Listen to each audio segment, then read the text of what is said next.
Everyone. This training module will focus on how to log in for the first time. It'll also teach you how to enter a sales order as well as a new customer into our system. So let's begin by logging in. You are going to click on this stores icon right here. That should be on everybody's desktop. From there, this screen will pop up. The username and password for this screen always remains the same. And the first thing we're going to do is type in live for the username, and the password is always going to be Super Sam. Now it's going to be with a capital S, and the remaining will be lowercase letters, and the number 1 at the end. You're always going to make sure that this use telnet is checkmarked. Every computer in the company should have this already defaulted, but if for any reason you are not able to log in, I would suggest you make sure this is check marked. So you're going to click OK, and it'll take you to another screen that'll look like this, and this is where you're going to put in your personal login credentials.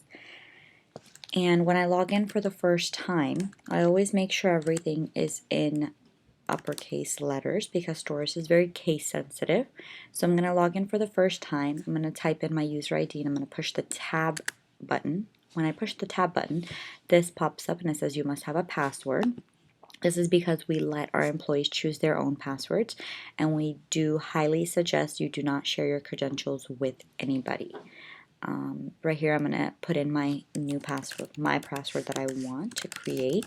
Now you can choose anything, can be alphanumeric, there's no restrictions on it. The only thing I suggest is if you do use anything with letters, make sure they are in uppercase letters because Stores is so sensitive. You don't want to have any issues logging in. I always use numbers though. You're going to click save and it'll tell you that your Stores password has changed. Now nobody else in the company will know your password unless you actually physically share it with them. Always make sure the location here is the location where you are working at. If you are a floater, you'll have more than one option on this drop down button. Otherwise, your location that you work at, where you are hired at, will always be defaulted here. So just always make sure that is correct. Everything else remains the same. You're going to click login. Now when you log in for the very first time, it'll look very blank. This histories tab right here, what it does is it saves your most visited pages or most recently visited pages. That way if you're only using 3, 4, 5 screens, they'll all be here and easily accessible for you. Otherwise, you can always go into the program search, you can type it in here, or you can just simply search for it here. I always like to type it in, so I'm going to type in enter a sales order, which is going to be the first thing we're going to do. And this screen will pop up. Now in enter a sales order, in order to enter a brand new sales order, you have to click on this green button right here. And what that does is the system generates an invoice number or order number, so to speak, on its own based upon who is logged in and who is not. Now these details right here are very important. They default to based upon what location you're at.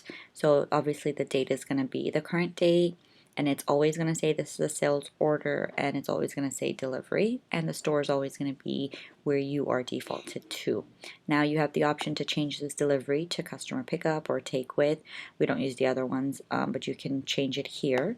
You can always change the sales order to be a layaway order, or you can change it to a sales quote. So I suggest you do this. Once you save out of this, it does not let you go back in and make changes to these top fields right here. Right here we're going to type in our customer. Now let's say Mrs. Jones came in and she's a brand new customer, never has purchased from Exclusive before. So what I'm going to put in is I'm going to put Mrs. Jones, and I'm going to push tab, and Mrs. Jones' first name is Fazia. So I'm going to click OK. And what the system does is it checks to make sure if Mrs. Jones is already in the system. We're going to click OK because it says it's not found. Now if I wanted, I could have just put last name and left the first the first name blank and it would have popped up all the Jones in our system. So I'm going to click OK that, yes, Mrs. Jones is right. She's never purchased from us. Once you click OK, you click exit out of this, and it automatically takes you to this new screen, which is going to let you put Mrs. Jones into our system. So the first thing I'm going to do is I'm going to type in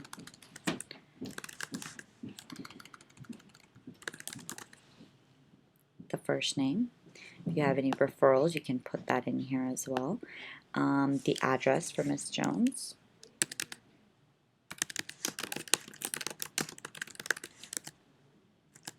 And once you put the zip code, it automatically populates the city and state. Right here, we always suggest to have more than one phone number, because if we can't reach them with one number, we would always like a second number that they can be reached at. So home number, we're going to put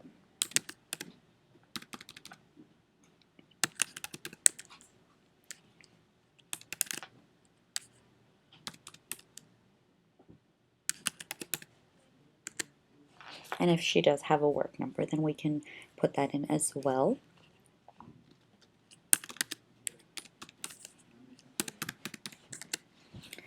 Now, email is mandatory. If you do not put the email in, then it doesn't let you save out of the sale. So you're always going to put an email in.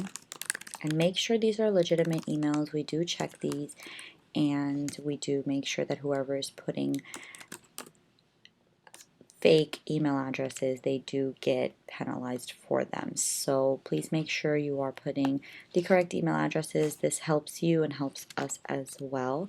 You can always follow up with your customer. The deliveries are also confirmed via email, so it's very important that we have the correct email address so that the customer can receive the correct information in the timely manner. Now we're always going to have this defaulted on charged on sales, and I'll show you in the next few screens how you can take that out. So we're always going to keep this here. And I'm going to click save to save out of this, and it automatically populates all of the customer's information here. Now let's delivery details. If I want to have it delivered on the 2nd of September, we're going to put that here. This is also always defaulted to schedule. We don't want to have it changed to anything else. Let's say the customer does want to say, hey, I'll call you when my house is ready. You can change it here to a customer will call, or you can change it here to as soon as possible if we're waiting on product to arrive. Now make sure you do use these for the correct reasons. Customer will call is obviously means that the customer will call you when they're ready for delivery. It does not mean that the customer is waiting on product. ASAP does mean customer is waiting on product, and as soon as the product is available, they are ready to take delivery right away. We do look at these when we order products, so these are very imperative that you use the correct ones. And I'll just do scheduled. I'll schedule her for the 2nd. These two lines right here, you can put any instructions you want here, but do note that when you hover over it for like a second, it brings up this this little thing where it'll tell you the first line of delivery instructions can be up to 30 characters and is printed on the delivery ticket. So it does have a maximum amount of letters you can put on there, so choose wisely. I usually like to put gate code information here, or we can put big dog, whatever, etc., etc. If you do want more instructions, you can click on this little print detail instructions. You click this little actions button, and you can type as much as you want here. It'll let you push enter, and you can do whatever you want, and that will print out on the delivery ticket as well as the sales order ticket. If you want to save it, you click OK, and it automatically check marks this box. Now, if this box is not checked, it does mean that those details will not be printed on any documents. Okay, now we're going to go to the next screen, which is going to be step 2, merchandise. One more thing I want you to note is it automatically populates the salesperson code as well. So if the salesperson code is not your code or it comes up as house account, please make sure your manager is aware of this so we can get it taken care of. But this should definitely be your salesperson code. Right here, we're going to enter the products in as well as the pricing. So the best way to do that is to click on this little magnifying glass, and you're going to put the products in based upon what is on the sales tag. Now, this is very case sensitive as well. I can always search up via vendor. If I say, hey, this is an Ashley piece, I don't know how the SKU is entered, but I know it's just 992. I can click that and click search, and it'll pop up all the Ashley 992s. So obviously, if you notice, this 992 is not the same as this 992 because they're two different sets. But since I wasn't as detailed, it'll pop up anything that has 992 in the product code and anything that is Ashley, and it'll bring it up here. So let's say, for example, if I change my mind and I want to look up only the B251 and I don't put in the vendor code, what it'll do is it'll pop up all the B251s here. Now from here, I can click on either the king bed or the king bed set, or if the customer just wants to purchase separate items. Let's say, for example, the customer only wants to purchase the king bed. I'm going to click here, and that'll only populate the bed only. The bed set actually populates all items in the bed set, meaning the king bed, the dresser, the mirror, and one nightstand. So let's say the customer wants to purchase the king bed set, and she wants to purchase an additional nightstand. I'm going to have to click this because the bed set only has one nightstand in there. I'm going to click save out of this, and what it'll do is one by one, it'll populate all the things that I have checked. You can check as many things as you want, but only in the particular group that you searched it in. So right here, the B251 king bed set, it's priced at $11.49. Obviously, I cannot change that price, so I'm going to click add, and it tells me that there's no stock available. So I'm going to say okay. The nightstand, I'm going to add one additional nightstand for $149, and I'm going to click that.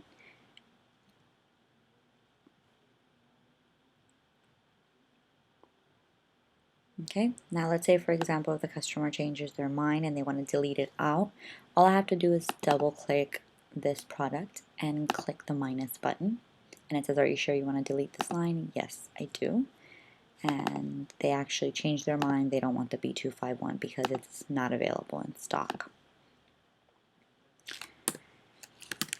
So I'm gonna go and see what is available in stock, and now they changed their mind and they want the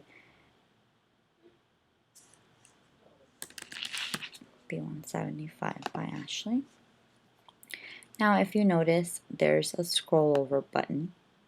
If you want to, you can always move this available column to be the second thing you see. So you just click and drag over, and you can click it. You can insert it right there, and what it'll show you, you don't have to scroll over, and you can check easily if it's available in stock or not. There's other things that you can just remove if you want to hide it. Like for example, the vendor model. You can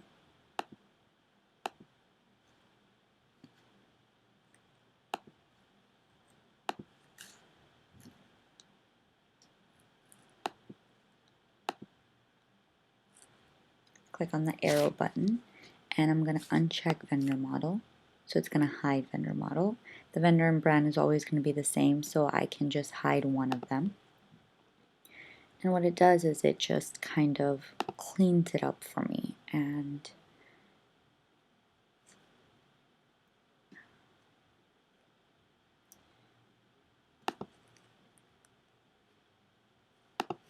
So I only see what I want to see. Now keep in mind, we're always going to pay attention to this available column. There is a column that says on hand. We don't pay attention to that. We only pay attention to the available column because that is actually telling you what is available to sell. On hand tells you what we have in stock, but those out of the 10 that are in stock, 10 of them could already be sold to some people, some other people that's scheduled for delivery between now and the next 2 days. So don't pay attention to the on hand column, only to the available column. Now this one we do have the king bed available, so what I'm going to do, and the king bed set is not listed here, so what I'm going to do is I'm just going to click it one by one. So this is the king headboard, this is the king footboard, and this is the king rails. Now this particular bed has the legs and the crown, so we're going to click on the king headboard, legs and crown. Anything else, just kind of glance over it, see if you missed anything. The customer also wants the dresser and the mirror. Now, if you notice, this is in stock. And the nightstand as well. So I'm going to click save. Now, if you notice, I clicked multiple things. Now, if I change my product number, I won't be able to, I'll have to come back and recheck all of these. I have to save in order to get all those populated into the sale. So I'm going to click save out of here, and it'll populate it one by one in the order that I check marked it. So right here is the king headboard, $2.99. We're going to click the plus button. Always make sure just glance over it as you're clicking. It's the correct item, the price. Always make sure the stock and ship location is 881. That should be defaulted on everybody's screen. If for any reason you're seeing something else, please notify your manager, but this should be defaulted always to 881. This always tells you, hey, this is available. A quantity, you can change it, and then the price. We're going to click plus. The rails, we're going to click plus. The headboard legs, 1, available, we're going to click plus. The dresser, 1, we're going to click plus. The mirror, we're going to click plus. And the nightstand, they actually want 2, so I can change the quantity here to 2.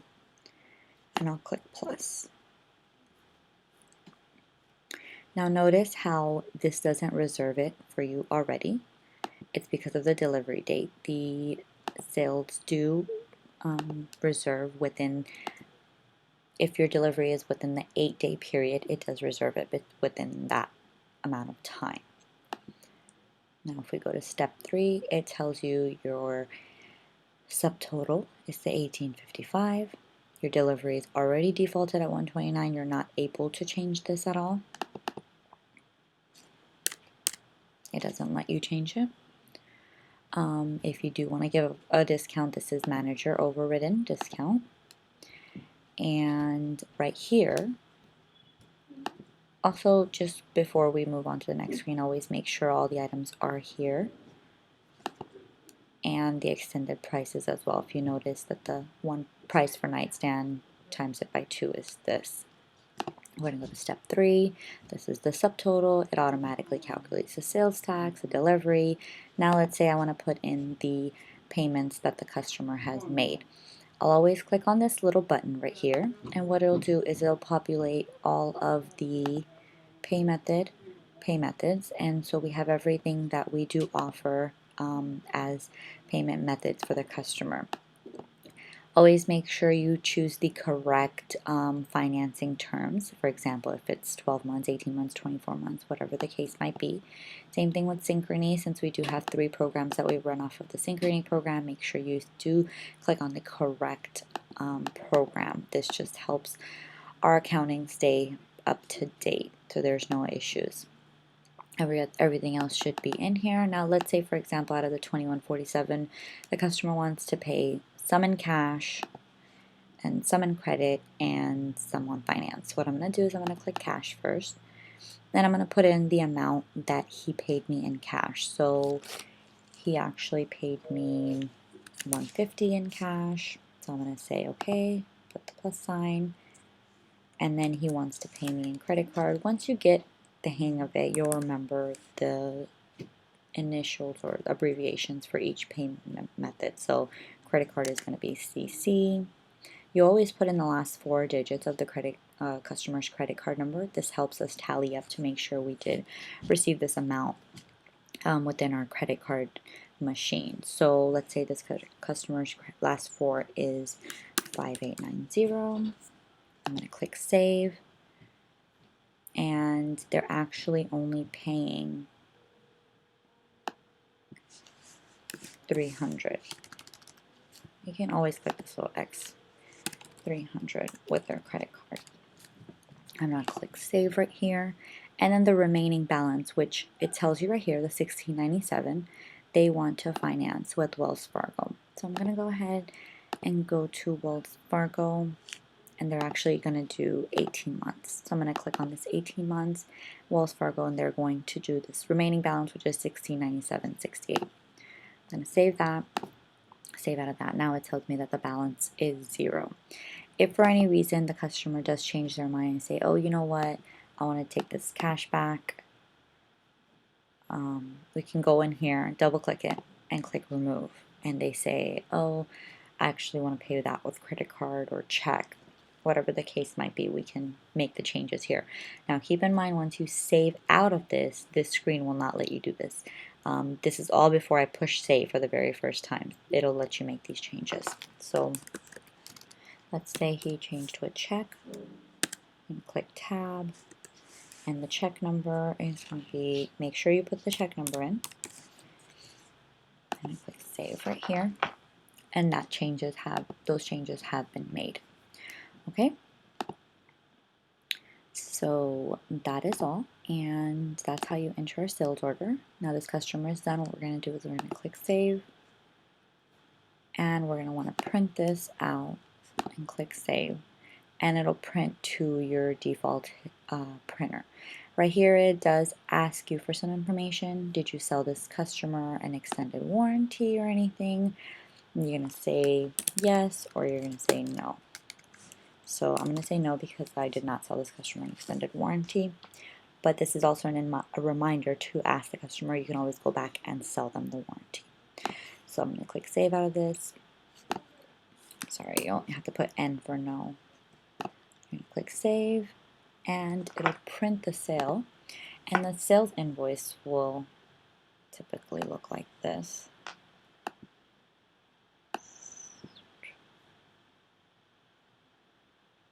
And it'll print on your machine. I just set it up so that you can see what it really looks like. So when you explain it to your customers, you know exactly what you're saying.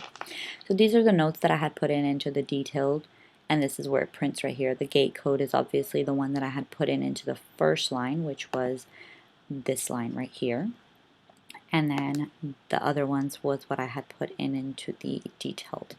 It brings up each line item here, and it tells you the price here, the quantity here. It tells you the salesperson code, the customer number, which is most likely going to be their first sales order number, what it is if it's a delivery or a pickup, and the date of the delivery. It'll have the address, the name, the phone numbers, and right here it'll have the shipping address. Make sure these are the same. Finance companies do like to make sure, but if for any reason the customer wants it shipped to a different address, then this would be different. And this would be your store address. Once you scroll down, it'll tell you your merchandise total, your delivery charge, the tax, the total right here. And then it'll show you the payment details right underneath it. And then they're in bolded. So it'll tell you, hey, this customer paid credit card on this date, and this is how much they paid. They paid Wells Fargo 18 months on this day, and this is how much they paid, the check. So whenever you are going over it with the customer, you're going to go over it just like how I explained it, just so you and the customer are on the same page. The amount due is going to be 0. That's the only way you'll be able to schedule it for delivery. If you had a balance, the delivery will not be able to be scheduled. Right here, you're going to make sure that the customer confirms they've read and understood the policies that do print on the back of your invoice. And then you're going to have them sign here and make sure you have their initials on the back of the invoice as well. And that is it for how to enter a sales order. Thank you.